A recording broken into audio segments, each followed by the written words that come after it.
Member Meet Hayer ਨੇ ਸੰਸਦ ਦੇ ਵਿੱਚ ਕਈ ਅਹਿਮ ਮੁੱਦੇ ਉਠਾਏ। ਆਪਦਾ ਪ੍ਰਬੰਧਨ ਫੰਡ ਦੀ ਵੀ ਮੁੱਦਾ ਉਠਾਇਆ ਗਿਆ। ਆਫਤ ਪ੍ਰਬੰਧਨ ਫੰਡਾਂ ਦੀ ਵੰਡ ਦੇ ਲਈ ਰਾਜ ਦੀ ਨੁਮਾਇੰਦਗੀ ਜ਼ਰੂਰੀ ਹੈ। 2023 ਦੇ ਵਿੱਚ ਹੜ੍ਹਾਂ ਕਾਰਨ ਪੰਜਾਬ, ਹਿਮਾਚਲ ਤੇ ਬਿਹਾਰ ਦਾ ਨੁਕਸਾਨ ਹੋਇਆ, ਪਰ ਬਿਹਾਰ ਨੂੰ ਮਿਲਿਆ ਵਿਸ਼ੇਸ਼ ਪੈਕੇਜ। 2023 ਦੇ ਨੁਕਸਾਨ ਦੀ ਭਰਪਾਈ ਨਵੇਂ ਨਿਯਮਾਂ ਅਨੁਸਾਰ ਕੀਤੀ ਜਾਵੇ। ਪੰਜਾਬ ਦੇ ਵਿੱਚ 1600 ਕਰੋੜ ਰੁਪਏ ਦੀ ਸਰਕਾਰੀ ਜਾਇਦਾਦ ਨੂੰ ਨੁਕਸਾਨ ਪਹੁੰਚਾਇਆ ਗਿਆ।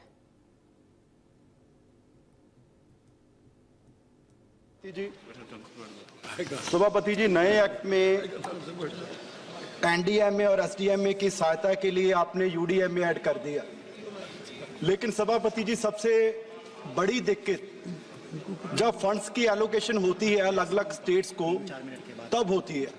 सो मुझे लगता है कि जैसे हमने जीएसटी की कमेटी बनाई है कि उसमें हर स्टेट को प्रतिनिधित्व मिलती है, ऐसे ही मुझे लगता है कि जब डिजास्टर के लिए फंड्स की एलोकेशन हो तो उसमें भी स्टेट्स की प्रतिनिधित्व होनी जरूरी है। जैसे 2023 में फ्लड्स आए, अब तो अथॉरिटी बना रहे हैं ना मंत्री जी, नेशनल डिजास्टर मैनेजमेंट। स्टेट्स की प्रतिनिधित्व मेंबर्स की फंड एलोकेशन में नहीं है। जैसे 2023 के फ्लड्स आए तो नुकसान हिमाचल में भी हुआ, नुकसान बिहार में भी हुआ, नुकसान पंजाब में भी हुआ।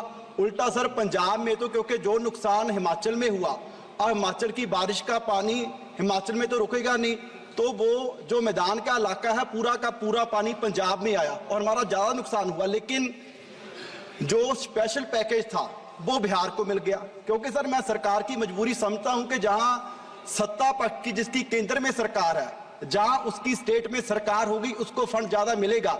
लेकिन सर अगर कोई कमेटी हो तो मुझे लगता है कि इतने कम थे जिससे लोगों का और ना पब्लिक प्रॉपर्टी का कोई फायदा पहुंच सकता था। उदाहरण के तौर पर आप देखिए कि भैंस का अगर उसका जो रेट है अपने यहाँ पर पुराना रेट था कि 37,500, और मुझे लगता है कि 1 लाख से कम कहीं भी भैंस आपको पंजाब में नहीं मिलेगी। और उसके लिए हमने केंद्र सरकार को आग्रह भी किया कि नॉर्म्स में तब्दीली कीजिए, और तब्दीली की भी, लेकिन सभापति जी उसमें लिख दिया कि 14/8/24 के बाद इसे हम इंप्लीमेंट करेंगे। लेकिन फ्लड्स आए 2023 में, नुकसान 2023 में हुआ, उसका हम क्या करें?